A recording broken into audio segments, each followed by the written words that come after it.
Dolynny TV and a big welcome back to NHL 17 here on the channel, more specifically the Edmonton Oilers franchise mode.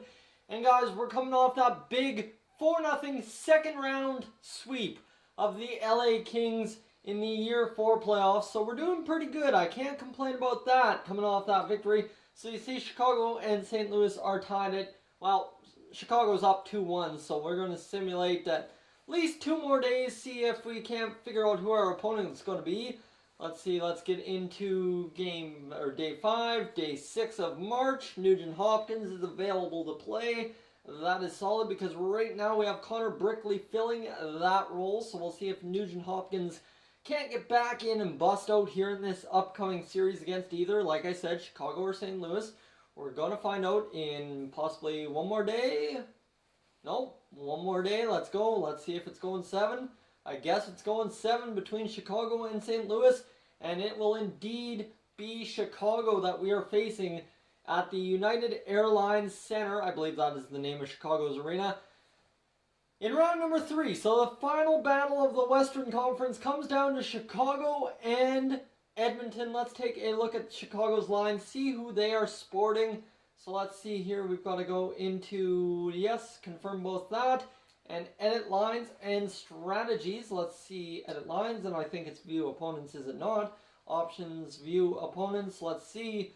They are sporting Artemi Panarin, who's 89 overall, Jonathan Toews still at 94, Patrick Kane, 94 as well. And you got Hinostroza, DeBrincat, McGinn, Fleischmann, Anisimov, Hartman, Deneau, McNeil, and Sam Carrick. So not a strong offensive core after that top line. It's Seabrook and Yarmelson. And then you got Keith and Cale Fleury, Yaros and Forsling. So we can expose that potentially weak bottom 6 pair and just torch them for goals. So let's see if we can do that in this series as we'll get ready for the Chicago Blackhawks on the road. That's the big thing. The Blackhawks at home, they've historically been a good team.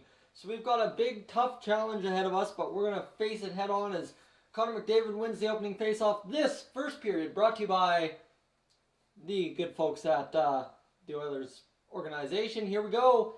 And the first period, it's a 1-1 game. Thomas Fleischmann and Ryan Nugent-Hopkins hit the scoreboard. Nugie, first game back from injury, gets it done. That's what we're talking about. Second period time, and oh boy, do we got a laundry list of goals up on the board.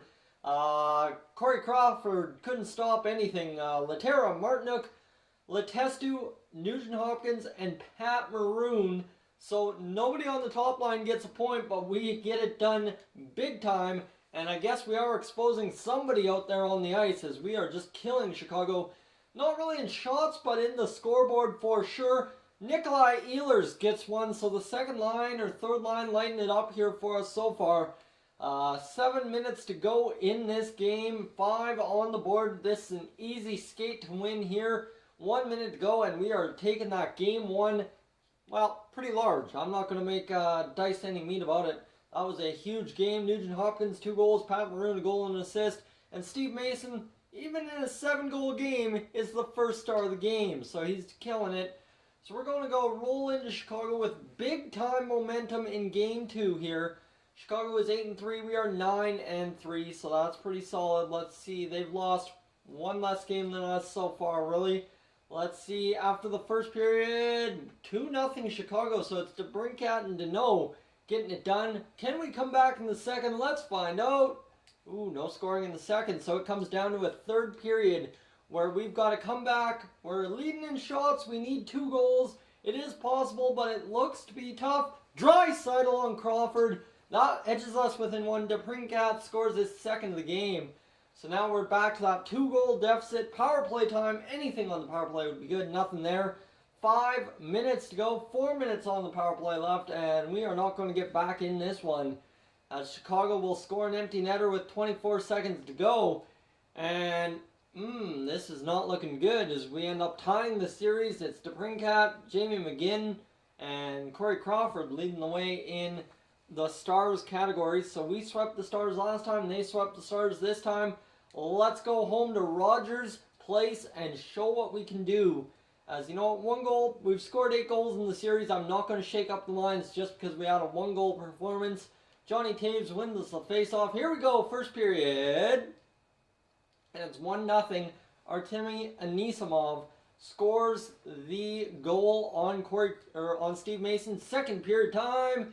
Oh, we even it right back. Caleb Jones, our big gun on the back end, getting it done.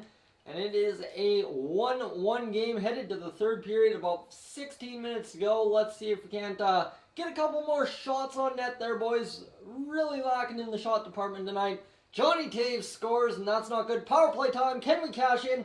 Not happening tonight. And looks like we've got 5 minutes to save this game. About 2 minutes remaining. A minute. Can we do it? Ooh, Chicago will take game number 3 at the Rogers Place. That really sucks. Steve Mason still the star of the game, but Johnny Taves coming up clutch in that final period. The captain for the Chicago Blackhawks getting it done. So we got to see if we can't shake up our lines a little bit here. We've only scored 1 goal in the past 2 games. That's not good enough. We need goal scoring like we had in that first game. So we're going to move up Nikolai Ehlers to the second line. Move down Yuri Laterra. Laterra's had 4 goals, 2 assists. Stajny's had 3 goals, 6 assists. Let's flip-flop them around. Laterra's got an 80 in face-off for Stajny and 80 in face-off for Laterra. So it doesn't much matter what we do in terms of flip-flopping face-off men. So that's good. Let's see if we can't unload a big offensive performance just with that change right there versus Chicago, our second to last home game of what could be the season, or it could be our last home game. Who knows? Let's see. We got to give up a good performance here. Connor McDavid wins the opening faceoff. The first period is going to go like so. A 1-0 lead. Tyler Toffoli gets it done. So that's huge. And now the second period. It's all important. We need another big goal scoring period. Ooh. Okay, tied in the second, so it's still a 1-0 lead. We've got 20 minutes to secure a victory here and send it to Chicago all tied up and get another home game. Big time power play, nothing happening there. We are out-shooting Chicago heavily. 8 minutes on the board. We need a big goal. Panarin ends up evening it up, and then they go in the power play, so this is not looking good. Let's see. Oh, Leon Draisaitl. There we go, boys. 2-1. Oh, Hartman. That's a heartbreaker. We are headed to overtime. 2-2. Chicago and Edmonton. Let's see if we can't unload that game winner. Caleb Jones, Connor McDavid. Connor McDavid has yet to score a goal this series. I'm counting on him. Anything here would be clutch. A goal on the power play would be great, but we're not going to get it. Chicago evening up in shots. We've got about 8 minutes to play, and now we're getting into the crunch time here.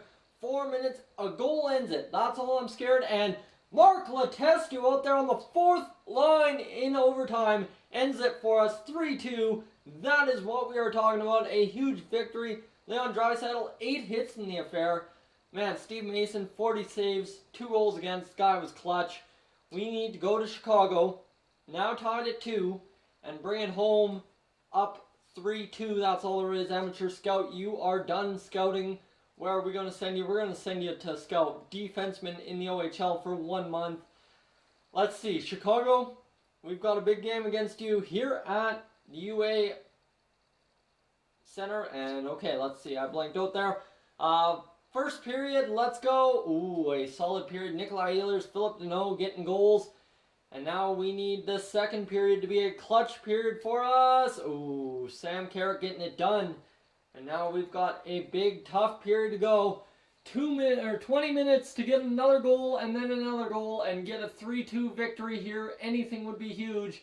Can we get it? Power play, penalty kill type situation. Jonathan Taves gets it done. 3-1 Chicago.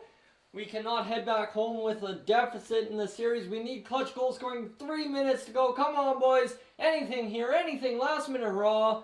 Not going to get it done. And that is the way this game will end. A 3-1 victory for the Chicago Blackhawks. It's crunch time. So we've got to do our best to get all the lines rolling. We need a line change here. And I think the simple one I've been doing for the past 2 years anytime the lines need to shake up. Mr. Nugent Hopkins up and get Leon Draisaitl down to that second line. Yessi and Ehlers, I'll switch you around. Your Laterra and Stastny, I'll put you guys back to your regular places. Foley, let's see our defense looking good. Adam Larson a little bit banged up after that last game, but he'll recover. And you know what? I'm going to switch around Riley and Griffin Reinhart. They have yet to have been switched around. Riley's only had 1 assist as an offensive defenseman, so what's he doing out there? I don't know. So he needs to get some points on the board here, and that would be really solid. So let's find out if these line changes are going to be what we need them to be. 3-2 Chicago in ahead, and Detroit is awaiting either of us. That would be a hell of a series between Detroit and Chicago. Old-time hockey right there, but we need a victory to send us to the Stanley Cup Finals. First period is going to be a 1-0 lead for Chicago. It's an elimination game, so we will go the rest of the way on full tilt. Hinostroza scores. It's 2-0 Chicago. That's a board scraper there, that one. And Nikolai Ehlers getting over the left wing. That's what we're talking about. 1 goal deficit now. We just need a solid next 25 minutes. And Ehlers again, 2 goals. Oh, heck yes, we are tied. Let's go into the locker room tied and win it in the third period. Here we go, boys. Big third period. It's all on the table. Chips are all in. Shots are even. Goals are even. Everything is even. 5-on-4 power play. We're not doing anything on the power play this series. Cannot go to overtime. Got to kill off this penalty. There we go. All right, boys. Come on. A big goal in the last 2 minutes. Hartman scores. 2 minutes to go. No. Off. God damn it. That sucks. And that is the way she'll end. A 3-2 Chicago victory. Entering the game as 3-2. And the Chicago Blackhawks have eliminated the Edmonton Oilers in the Year 4 playoffs in round number 3. So we've got a lot to change up here in the offseason. We got to do some work as the Chicago Blackhawks take the series 4-2. We'll take a look at the stats, and then that'll be the end of the episode. Guys, that's a crushing defeat after signing that new contract. Jesse Puljujarvi, the clutch goal scorer, 19 points in 17 games played. Connor McDavid, 18. Caleb Jones just wasn't himself. He only had 14 in that, and he already had 12 going into this series. Nuge, Ehlers, and Foley, as well as Stastny, all had double-digit points, but the rest of the goal scoring just wasn't where it needed to be, and that's probably what contributed to our loss the most, which really sucks because, you know what, Steve Mason in his first playoff run with us had an absolute stellar campaign, 2.16 goals against average, .930 save percentage. The goalie, he was killer. That's, I can't even begin to fathom what went wrong in that series. We tried everything. Guys, thank you for tuning in. If you're new to the channel, please subscribe. If not, leave a like, and I will catch you guys in the next one.